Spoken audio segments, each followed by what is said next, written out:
Hello, നമ്മുടെ പുതിയ വീഡിയോയിലേക്കും സ്വാഗതം. അപ്പോ ഇന്നിവിടെ ഇന്നത്തെ വീഡിയോ നമ്മുടെ ബിഗിനേഴ്സ് ചാലഞ്ചിന്റെ 18ാമത്തെ ക്ലാസ് ആണ് കേട്ടോ. അപ്പോൾ ഇന്നത്തെ ക്ലാസ് തുടങ്ങുന്നതിന് മുൻപ് നിങ്ങളോടൊരു കാര്യം പറയാനുള്ളത് എന്താണെന്ന് വെച്ച് കഴിഞ്ഞാൽ, നമ്മളെ ഈ ക്ലാസ് 1 മുതൽ ക്ലാസ് 17 വരെ ഉള്ളത് കാണാത്തവരുണ്ടെങ്കിൽ ഒന്ന് കാണുക. കാരണം തുടർച്ചയായിട്ട് ഇത് പോകുന്ന ക്ലാസ്സുകളായതുകൊണ്ട് ഏതെങ്കിലും ഒന്ന് മുടങ്ങിക്കഴിഞ്ഞാൽ അടുത്തയിലേക്ക് കണക്ട് ചെയ്യാൻ വലിയ ബുദ്ധിമുട്ടായിരിക്കും.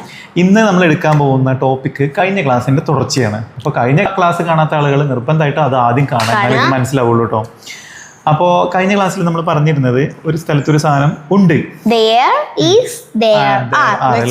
ഒരു സ്ഥലത്ത് ഒരു വസ്തു ഉണ്ട്, ഒരു സ്ഥലത്ത് കുറേ വസ്തുക്കളുണ്ട് എന്നൊക്കെ നമ്മൾ കഴിഞ്ഞ ക്ലാസ്സിൽ പറയാൻ പഠിച്ചിരുന്നു. ഇന്ന് നമ്മൾ നോക്കുന്നത് അവിടെ ഒരു സംഭവം ഉണ്ടായിരുന്നു, ഇനി അതേപോലെ അവിടെ ഒരു സംഭവം ഉണ്ടാകും. ഈ അവിടെ എന്നുള്ള ഉദ്ദേശിച്ചത് ഏതെങ്കിലും ഒരു സ്ഥലത്താവും കേട്ടോ. അപ്പം ആ സ്ഥലത്ത് ഉണ്ടായിരുന്നു, ഉണ്ടാകും എന്നൊക്കെ നമ്മൾ എങ്ങനെയാണ് പറയുക എന്നുള്ളതാണ്. അത് നമ്മളിന്ന് ഈസി ആയിട്ട് പഠിക്കാൻ പോവാണ്. അപ്പോൾ നമുക്ക് സമയം കളയാതെ നേരെ വീഡിയോയിലേക്ക് പോവാം. അപ്പൊ ഇന്നത്തെ ക്ലാസ്സിലേക്ക് പോകുന്നതിന് മുൻപായിട്ട് നമുക്ക് എന്ത് നോക്കണം? റിവിഷൻ നോക്കണം. കുട്ടിയുടെ അടുത്ത് ഞാൻ ആദ്യത്തെ ചോദ്യം ചോദിക്കുകയാണ്. നമ്മൾ ഇന്ന് എടുക്കാൻ പോകുന്ന വെർബ് സ്ലീപ്പ് ആണ് കേട്ടോ. സ്ലീപ്പിന്റെ 3 രൂപങ്ങൾ: സ്ലീപ്പ്, സ്ലെപ്റ്റ്, സ്ലെപ്റ്റ്. സ്ലീപ്പ്ഡ് അല്ല, സ്ലീപ്പ്, സ്ലെപ്റ്റ്, സ്ലെപ്റ്റ്. അപ്പൊ ഫസ്റ്റ് ക്വസ്റ്റ്യൻ, ഇന്നലെ നീ എപ്പോഴാണ് ഉറങ്ങിയത്? അപ്പോ കഴിഞ്ഞു പോയ സംഭവമാണല്ലേ. ഇന്നലെ നീ എപ്പോഴാണ് ഉറങ്ങിയത്? When did you sleep? When did you sleep yesterday? ഇന്നലെ നീ എപ്പോഴാണ് ഉറങ്ങിയത്? ഇന്നലെ നീ എവിടെയാ ഉറങ്ങിയത്? Where did you sleep? Where did you sleep? ഇനിയിപ്പോ നാളെ നീ എവിടെ ഉറങ്ങും? Where will you sleep? ഇത്രേ ഉള്ളൂ. അപ്പൊ ആ വേർ കഴിഞ്ഞിട്ട് നമ്മൾ വേറിന്റെ കൂടെ വില്ലും ഡിഡും ഡൂവും ഇട്ടപ്പോ എന്താണ് ആ സെന്റൻസിൽ വന്ന ചേഞ്ചസ് എന്നുള്ളത് നിങ്ങൾക്ക് ഇപ്പൊ മനസ്സിലായിട്ടുണ്ടാവും അല്ലേ? അടുത്ത ക്വസ്റ്റ്യൻ, മനസ്സിലായിട്ടുണ്ടെങ്കിൽ കമന്റ് ചെയ്യുക. മനസ്സിലായിട്ടില്ലെങ്കിൽ ഓക്കെ. ഇനി അടുത്ത ക്വസ്റ്റ്യൻ, നിങ്ങളിപ്പോ ഉറങ്ങിക്കൊണ്ടിരിക്കുകയാണോ? ഇപ്പൊ നിങ്ങൾ ഉറങ്ങിക്കൊണ്ടിരിക്കുകയാണോ? ഞാൻ അങ്ങനെ പോയി നോക്കും. നിങ്ങളിപ്പോ ഉറങ്ങിക്കൊണ്ടിരിക്കുകയാണോ? നിങ്ങൾ ഇപ്പോൾ ഉറങ്ങിക്കൊണ്ടിരിക്കുകയാണോ? ആണെന്ന് വെച്ചാൽ Are you sleeping now? Are you sleeping now? ഇനി സ്ലീപ്പ് ചേർത്ത് വേറെ എന്നോട് 1-2 ചോദ്യം ചോദിച്ചേ. അപ്പോ okay, Where did you sleep yesterday? എവിടെയാണ് അല്ലേ? Where did you sleep yesterday? നിങ്ങൾ ഇന്നലെ എവിടെയാണ് കിടന്നുറങ്ങിയത്? റൂമിലാവാം അല്ലേ, അല്ലെങ്കിൽ പുറത്താവാം അല്ലേ, അല്ലെങ്കിൽ ബെഡിലാവാം, അല്ലെങ്കിൽ റോട്ടിലാവാം അല്ലേ. ഞാനല്ല, റോട്ടിൽ കിടന്നുറങ്ങുന്ന ആൾക്കാരെ കണ്ടല്ലോ. ഓക്കെ, അപ്പോ ഇന്നലെ നിങ്ങൾ എവിടെയാണ് കിടന്നുറങ്ങിയത്? Where did you sleep? ഇന്നലെ നിങ്ങൾ എവിടെയാണ് കിടന്നുറങ്ങിയത്? ഇനിയോ വേറെ എന്ത് ചോദിക്കാൻ പറ്റും? ഇന്നലെ നിങ്ങൾ ഉറങ്ങിക്കൊണ്ടിരിക്കുകയായിരുന്നോ? Were you sleeping yesterday? Were you sleeping yesterday? നാളെ നിങ്ങൾ ഈ സമയത്ത് ഉറങ്ങിക്കൊണ്ടിരിക്കുകയാകുമോ? Will you sleep? പോരാ, അവിടെ ഒരു സാധനം കൂടി ഇട്ട് കൊടുക്കണം. Will you? നാളെ നിങ്ങൾ ഈ സമയത്ത് ഉറങ്ങിക്കൊണ്ടിരിക്കുകയാകുമോ? ആകും. Will you be sleeping at this time tomorrow? നാളെ ഈ സമയത്ത് നിങ്ങൾ ഉറങ്ങിക്കൊണ്ടിരിക്കുകയാകുമോ? അപ്പോ ഇത്രേ ഉള്ളൂ കേട്ടോ. റിവിഷൻ നമ്മളിന്ന് ഒരുപാട് ദീർഘിപ്പിക്കുന്നില്ല. എത്ര ടൈമായി പോലും ഞങ്ങൾക്ക് അറിയില്ല. അപ്പൊ നമുക്ക് ഇന്നത്തെ ക്ലാസ്സിലേക്ക് പോവാം. ഇന്നത്തെ ക്ലാസ് എന്ന് പറയുന്നത് നമ്മൾ ആദ്യമേ പറഞ്ഞു കഴിഞ്ഞ ക്ലാസ്സിന്റെ തുടർച്ചയാണ്.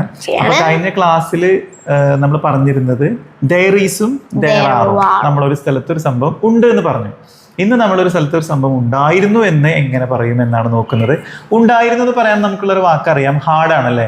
പക്ഷേ ഈ ദേറിൻ്റെ കൂടെ നമ്മൾ ഹാർഡ് ഇട്ടിട്ട് പറയാൻ പറ്റില്ല, അത് തെറ്റാണ്. അങ്ങനെ ഒരു യൂസേജ് ഇല്ല. അപ്പം അതിന് പകരം നമ്മൾ എന്ത് ചെയ്യും? ഈ ഈസിൻ്റെയും ആറിൻ്റെയും ചേട്ടന്മാരെടുക്കും. അതെന്താണ്? വാസും വേറും. വാസും വേറും ഇട്ട് കൊടുക്കുക അല്ലേ. അപ്പൊ there is, there are പറയുന്ന സ്ഥലത്ത് നമ്മൾ there wasഉം there wereഉം ഇട്ട് കഴിഞ്ഞാൽ അവിടെ ഒരു സ്ഥലത്ത് അവിടെ ഉണ്ടായിരുന്നു എന്ന മീനിങ് കിട്ടും. കിട്ടും. അപ്പൊ എക്സാമ്പിൾസ് നമുക്ക് പറഞ്ഞു നോക്കാം. ഇത് പറയാൻ വളരെ സിമ്പിളാണ്. നമ്മൾ ദെയർ ഈസ് പറയുന്നില്ലേ, ആ ദെയർ ഈസ് പറയുന്നിടത്ത് നമ്മൾ ദെയർ വാസ് പറയും, ദെയർ ആറ് പറയേണ്ടിടത്ത് നമ്മൾ ദെയറും പറയും, അത്രേ ഉള്ളൂ. അതായത് ഒന്നിൽ കൂടുതൽ വസ്തുക്കളാണ് നമ്മൾ പറയുന്നതെങ്കിൽ ദെയർ ഇടണം, ഒരു വസ്തുവിനെ കുറിച്ചാണ് പറയുന്നതെങ്കിൽ വാസു ഇടണം, അത്രേ ഉള്ളൂ. എൻ്റെ ഓഫീസിൽ നല്ലൊരു വർക്കർ ഉണ്ടായിരുന്നു, എങ്ങനെ പറയും? നല്ല ഒരു വർക്കർ ഉണ്ടായിരുന്നു.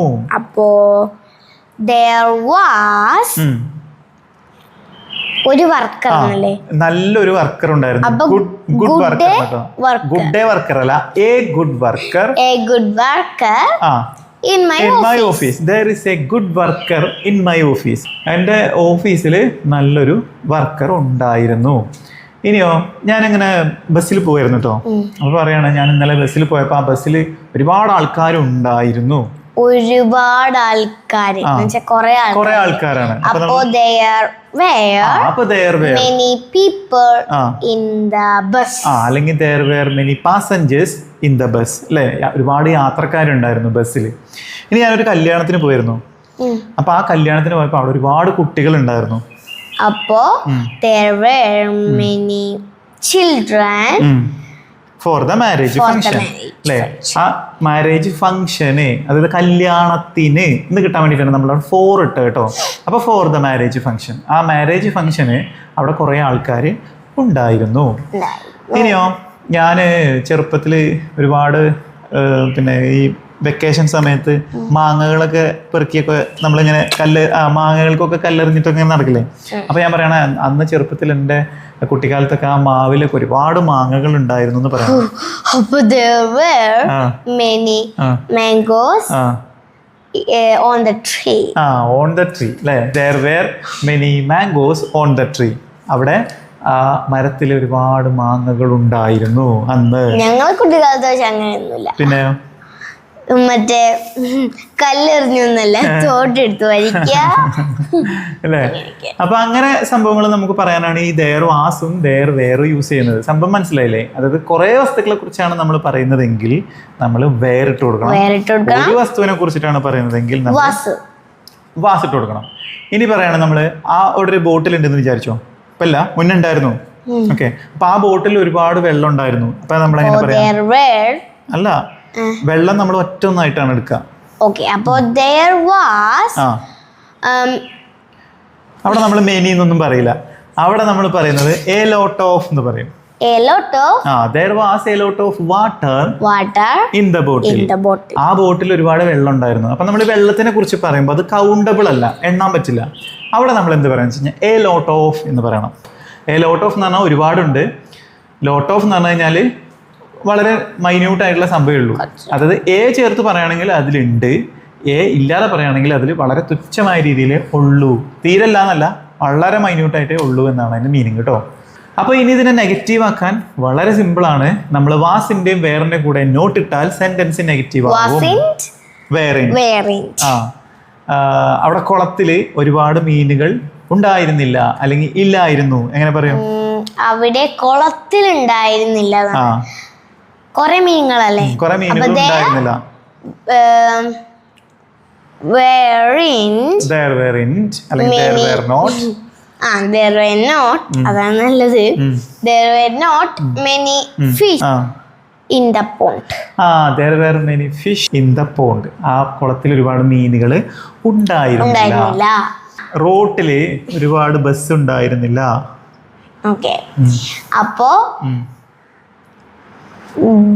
there were not many buses on the road. റോട്ടില് ബസ്സുകൾ ഉണ്ടായിരുന്നില്ല. മറ്റേ ആ മരത്തുമ്മേ ഇലകൾ ഉണ്ടായിരുന്നില്ല. മരത്തില് ഇലകൾ ഉണ്ടായിരുന്നില്ല. അപ്പോ there were not many leaves on the tree. ഇതിലിങ്ങനെ ആലോചിക്കുകയാണത്, ഒരു വസ്തുവാണോ ഒന്നിൽ കൂടുതൽ വസ്തുവാണെന്ന് ഇങ്ങനെ ആലോചിക്കുകയാണ്. അതാണ് ഈ വാസ് ഇടണോ വേറെ ഇടണോ ആലോചിച്ചിട്ടിരിക്കണം, ആ ഗ്യാപ്പ് വരുന്നത്. അങ്ങനെ പഠിക്കുള്ളൂ കേട്ടോ. അപ്പൊ അത് അങ്ങനെയാണ് നോട്ട് ഇടുക. ഇനി ഇതിനെ ചോദ്യമാക്കാൻ വളരെ സിമ്പിളാണ്. നമ്മൾ വാസിലോ വേറിലോ തുടങ്ങിയാൽ മതി, അല്ലേ? Where there a lot of flowers in the garden. ആ ഗാർഡനിൽ ഒരുപാട് പൂക്കൾ ഉണ്ടായിരുന്നു. Was there a puppy in your home? നിങ്ങളുടെ വീട്ടിലൊരു പപ്പി, ഒരു പട്ടിക്കുട്ടി ഉണ്ടായിരുന്നോ?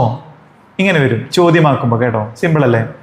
ഇനി നമ്മൾ ഇതിൻ്റെ അടുത്തൊരു സെക്ഷൻ എന്ന് വേണമെങ്കിൽ പറയാം. അതായത് there will be ആണ് പഠിക്കാനുള്ളത്. അതായത് അവിടെ ഉണ്ടാകും. നമുക്കറിയാം ഈസും ആറും ആണ് എന്നാണ് അല്ലേ? അതുപോലെ വാസ് വേറെ ആയിരുന്നു എന്നാണ്. വിൽ ബി എന്ന് പറഞ്ഞാൽ ആകും എന്നാണ്. പക്ഷെ അത് ദയറിൻ്റെ കൂടെ വരുമ്പോഴേക്കും ദയർ ഈസ് എന്ന് പറഞ്ഞാൽ അവിടെ ഉണ്ട്.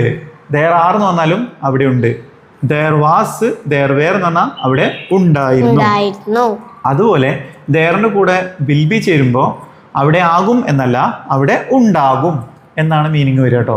അപ്പോൾ ദയർ വിൽ ബി ഇട്ടിട്ട് സെൻറ്റൻസ് നിങ്ങൾക്ക് തന്നെ ഉണ്ടാക്കാം. അതായത് ഇപ്പോൾ അവിടെ ഉണ്ടാകും. ഇപ്പം ഞാൻ പറയാണ് നാളെ കല്യാണത്തിനുണ്ടല്ലോ, അവിടെ ഒരുപാട് ആൾക്കാർ ഉണ്ടാകും. നമ്മൾ പറയില്ലേ അവിടെ ഉണ്ടാകും. ഇപ്പൊ എങ്ങനെ പറയാ? there will be many people for the marriage function. ഇവിടെ നമുക്കൊരു അഡ്വാൻറ്റേജ് എന്ന് വെച്ച് കഴിഞ്ഞാൽ അവിടെ ഒരാളാണോ ഒന്നിൽ കൂടുതൽ ആളാണോ എന്ന് ചിന്തിക്കേണ്ട കാര്യമില്ല. നമുക്ക് എല്ലാവരുടെ കൂടെ വിൽ ബി ചേർത്ത് പറയാം. ഒരാളെ കുറിച്ച് പറയുകയാണെങ്കിലും ഒന്നിൽ കൂടുതൽ ആൾക്കാരെ കുറിച്ച് പറയുകയാണെങ്കിലും വിൽ ബി തന്നെയാണ് ഇടുക. ഇവിടെ നമ്മളൊരു വസ്തുവിനെ കുറിച്ചാണ് പറയുന്നത്. ആ വസ്തു എന്ന് പറയുന്നത് ഒരാളാവാം, അല്ലെങ്കിൽ കുറെ ആൾക്കാരാവാം. വസ്തു എന്ന് പറയുന്നത് മനുഷ്യന്മാരാവാം, അല്ലെങ്കിൽ ജീവനുള്ളതോ ജീവനില്ലാത്തതോ എന്തോ ആവാം. ഇത് ആ വസ്തു എന്ന് പറയുന്ന സാധനം ഒന്നാവാം, ഒന്നിൽ കൂടുതലാവാം. അതാണ് നമ്മൾ പറയുന്നത്. അത് നമ്മൾ നോക്കേണ്ട കാര്യമില്ല. വിൽ ബി ഇട്ട് കഴിഞ്ഞാൽ ആരുടെ കൂടെ ചേർത്ത് പറയാം. ഓക്കെ. ഇപ്പം ഞാൻ പറയണേ എൻ്റെ വീട്ടിൽ ഒരു അംബാസഡർ കാർ ഉണ്ടാവും. ഇപ്പല്ല, ഭാവിയിലുണ്ടാവാം. ഇപ്പം എങ്ങനെ പറയാം? there will be an ambassador car in my home. ഇങ്ങനെയൊക്കെ പറയാം. അതാണ് there will be ന്റെ യൂസേജ് കേട്ടോ. മനസ്സിലായില്ലേ? will be വെച്ചിട്ടുള്ള ചോദ്യം ചോദിക്കുന്നതും നെഗറ്റീവ് ആക്കുന്നതും ഒക്കെ നിങ്ങൾ തന്നെ സെന്റൻസ് മേക്ക് ചെയ്ത് പറയാം. ഇന്ന് നമ്മൾ വീഡിയോ വൈൻഡപ്പ് ചെയ്യുന്നതിന് മുൻപായിട്ട് നമുക്ക് 5 വെർബുകളെ പരിചയപ്പെടാം. First verb combine. നമ്മൾ കമ്പൈൻ ചെയ്യില്ലേ, രണ്ടെണ്ണം കൂട്ടിച്ചേർക്കില്ലേ, അതിനാണ് കമ്പൈൻ എന്ന് പറയാം. കമ്പൈൻ എന്ന് പറഞ്ഞാൽ കൂട്ടിച്ചേർക്കുക. കമ്പൈൻഡ്. ഇനി കമ്പയർ എന്ന് വെച്ച് കഴിഞ്ഞാൽ രണ്ടെണ്ണം തന്നെ താരതമ്യം ചെയ്യാം. താരതമ്യം ചെയ്യാം. ഇതൊന്ന് അതിനെ തമ്മിൽ ഇങ്ങനെ കമ്പയർ ചെയ്യുക. അതിനാണ് കമ്പയർ എന്ന് പറയാം. അപ്പൊ കമ്പയേർഡ് താരതമ്യം ചെയ്യുക, താരതമ്യം ചെയ്തു, താരതമ്യം ചെയ്തിട്ട്. ഇനി ക്രിയേറ്റ് പറഞ്ഞാൽ നമ്മൾ നിർമ്മിക്കുക, ക്രിയേറ്റ് ചെയ്യുക. അപ്പൊ ക്രിയേറ്റിന്റെ പാസ്റ്റ് ക്രിയേറ്റഡ്. അടുത്ത് നമ്മൾ കവർ ചെയ്യാം. എന്തെങ്കിലും വെച്ച് കവർ ചെയ്യില്ലേ, നമ്മൾ പൊതിയില്ലേ, പൊതിയെന്നൊക്കെ പറയാം. അപ്പൊ കവേർഡ്. അടുത്തതാണ് ഡെലിവർ. നമ്മൾ ഫുഡൊക്കെ ഡെലിവർ ചെയ്യില്ലേ, ഡെലിവേർഡ്.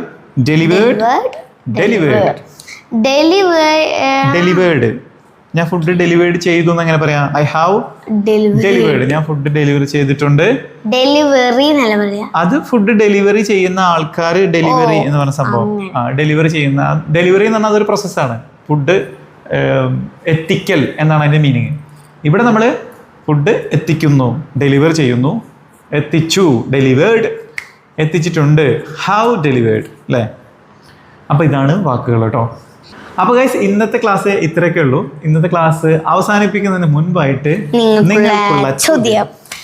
അപ്പോ നിങ്ങളുടെ വീട്ടിൽ നാളെ ഒരു അതിഥി ഉണ്ടാകും.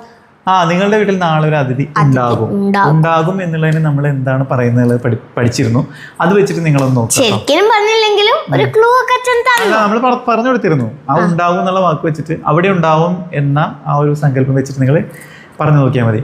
അപ്പൊ നാളെ അവിടെ നിങ്ങളുടെ വീട്ടിൽ ഒരു അതിഥി ഉണ്ടാകും. അച്ഛന്റെ ചോദ്യം. ഇനി അടുത്ത ചോദ്യം, അവിടെ മാർക്കറ്റിൽ ഒരുപാട് പച്ചക്കറികൾ ഉണ്ടായിരുന്നോ? മാർക്കറ്റിൽ ഒരുപാട് പച്ചക്കറികൾ ഉണ്ടായിരുന്നോ ചോദ്യമാണ് കേട്ടോ. അപ്പൊ ഈ 2 ചോദ്യത്തിനുള്ള ആൻസർ നിങ്ങൾ കമന്റ് ചെയ്യാം. നിങ്ങളുടെ വിലയേറിയ അഭിപ്രായങ്ങളും നിർദ്ദേശങ്ങളും എല്ലാം നിങ്ങൾ കമന്റ് ചെയ്യാം. അപ്പോൾ അടുത്ത നല്ലൊരു വീഡിയോ ആയിട്ട് നമുക്ക് വീണ്ടും കാണാം. അതുവരേക്കും like, share, subscribe and comment. ഇഷ്ടപ്പെട്ടെങ്കിൽ ഡിസ്ലൈക്ക്. അടുത്ത വീണ്ടും കാണാം. അതുവരേക്കും ബൈ.